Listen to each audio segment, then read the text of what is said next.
সুপ্রিয় দর্শক, বিগত 2 বছরেরও বেশি সময় ধরে এসএসসি নিয়োগ দুর্নীতি মামলায় সরগরম গোটা রাজ্য। এই আবহে 26,000 চাকরি প্রার্থীর ভবিষ্যৎ এখন ঝুলে রয়েছে সুপ্রিম কোর্টের হাতে। এরই মধ্যেই 26,000 চাকরিজীবীদের মামলা কিছুদিন পরই সুপ্রিম কোর্টে উঠতে চলেছে। তার আগেই চরম পদক্ষেপ এই রাজ্যের ভুয়া শিক্ষকদের। দর্শক, আপনারা জানেন কলকাতা হাইকোর্টের নির্দেশে এই রাজ্যের 25 থেকে 26,000 যোগ্য অযোগ্য শিক্ষক শিক্ষিকার চাকরি বাতিল হয়ে যায়। সাথে সাথে কলকাতা হাইকোর্টের সেই রায়কে চ্যালেঞ্জ জানিয়ে সুপ্রিম কোর্টের দ্বারস্থ হয় রাজ্য এবং এসএসসি। তারপর কলকাতা হাইকোর্টের সেই রায়ে স্থগিতাদেশ দেয় সুপ্রিম কোর্টের প্রাক্তন প্রধান বিচারপতি DY চন্দ্রচূড়। তখন থেকেই সেই মামলা সুপ্রিম কোর্টে বারবার শুনানির জন্য উঠেছে, কিন্তু কোনো না কোনো কারণ দেখিয়ে সময়ের অভাবে একাধিক পরিকল্পনা মাফিকই কি এই 26,000 চাকরি প্রার্থীর মামলার শুনানি পিছিয়ে দেওয়া হয়েছে।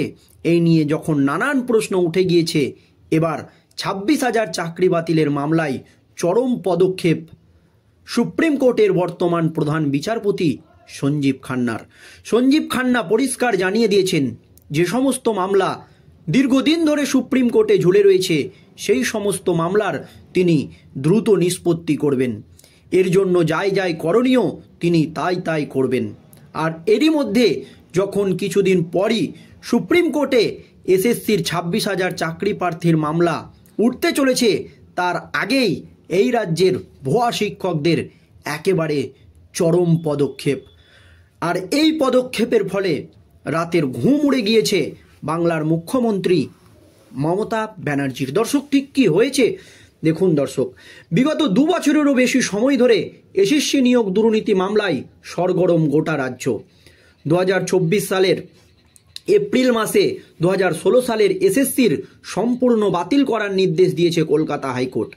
হাইকোর্টের সেই নির্দেশকে এক ধাক্কায় চাকরি বাতিল হয়েছে প্রায় 26,000 জনের। এরই মধ্যে এই মামলার জল গড়িয়েছে দেশের সর্বোচ্চ আদালত সুপ্রিম কোর্ট পর্যন্ত।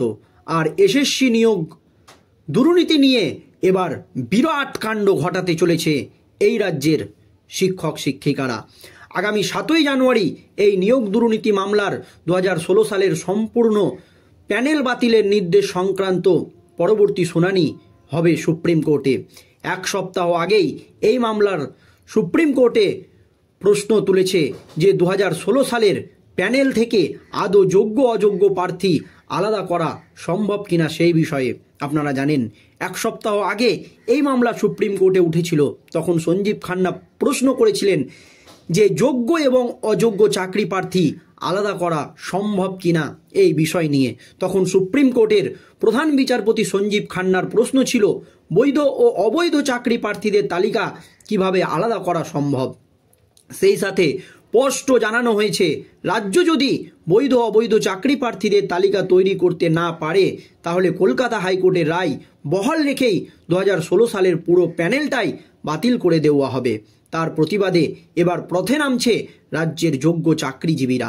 প্রসঙ্গত, গত শুক্রবার থেকে ধর্মতলার ওয়াই চ্যানেলে অবস্থানে বসছে 2016 সালের এসএসসির চাকরিজীবীরা। তাদের নিয়োগ বৈধ নাকি অবৈধ, নাকি হাইকোর্টের নির্দেশ বহাল রেখেই পুরো প্যানেল বাতিল করা হবে তা নিয়ে যখন তুঙ্গে জল্পনা, এরই মধ্যে জানা যাচ্ছে আগামীকাল অর্থাৎ শুক্রবার 11টায় চাকরিজীবীরা বিকাশ ভবন, এসএসসি ভবন ঘেরাওয়ের ডাক দিয়েছে। অপরদিকে সূত্র মারফত খবর, আগামী বেলা 11টা নাগাদ ওয়াই চ্যানেলে মাথা ন্যাড়া করে প্রতিবাদ জানাবেন আন্দোলনকারী যোগ্য চাকরিজীবীরা। কেন যোগ্য চাকরিজীবীদের জন্য অযোগ্য চাকরিজীবীদের জন্য যোগ্য চাকরিজীবীদের এর ফল ভোগ করতে হবে, এই প্রশ্ন কিন্তু এখন তুলে দিয়েছে যোগ্য চাকরিজীবীরা। জানা যাচ্ছে আগামীকালের কর্মসূচিতে যোগ দিতে সারা রাজ্য জুড়ে যতজন যোগ্য চাকরিজীবীরা আছেন সবাই আসছেন। ওয়াই চ্যানেল থেকে 2 দলে ভাগ হয়ে শিক্ষকদের মধ্যে এক দল যাবেন বিকাশ ভবন আর এক দল থাকবেন ওয়াই চ্যানেলে। এই আবহে চাকরিজীবীদের প্রতিনিধি দল আজ নবান্ন গিয়েছিলেন। তারা কিন্তু নবান্নের দিকেও ধীরে ধীরে চলে গিয়েছেন, নবান্ন ইতিমধ্যেই পৌঁছে গিয়েছিলেন তারা। কিন্তু জানা যাচ্ছে আজ চিফ সেক্রেটারির সঙ্গে তাদের কথা হয়নি, মুখ্যমন্ত্রীর সঙ্গে দেখা করতে চাইলেও আজ তা সম্ভব হয়নি। আগামীকাল চিফ সেক্রেটারির সঙ্গে দেখা হওয়ার সম্ভাবনা রয়েছে বলেই সূত্র মারফত জানা যাচ্ছে আগামীকালও আরও একবার নবান্নের উদ্দেশ্যে রওনা দেবেন চাকরিজীবীদেরই একটি প্রতিনিধি দল। নবান্নের উদ্দেশ্যেও কিন্তু রওনা দেবেন চাকরিজীবীদের একটি প্রতিনিধি দল।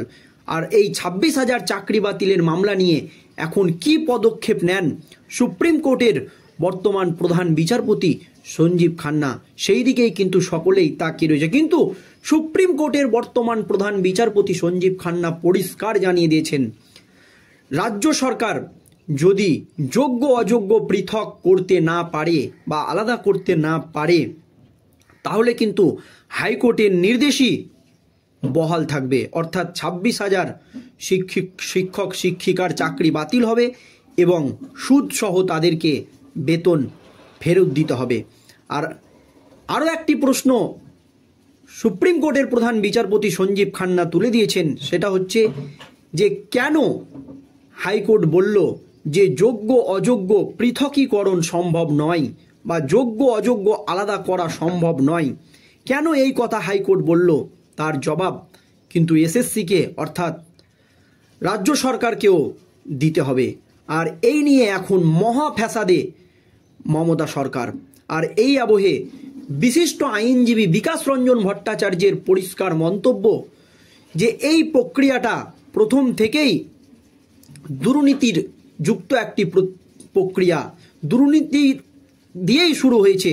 সেহেতু এই 26,000 চাকরি যোগ্য অযোগ্য সকলকেই বাতিল করে আবার পরীক্ষা হোক, যারা যোগ্য তারা ঠিক আবার চাকরি পাবেন, এমনই মন্তব্য বিশিষ্ট আইনজীবী বিকাশ রঞ্জন ভট্টাচার্যের।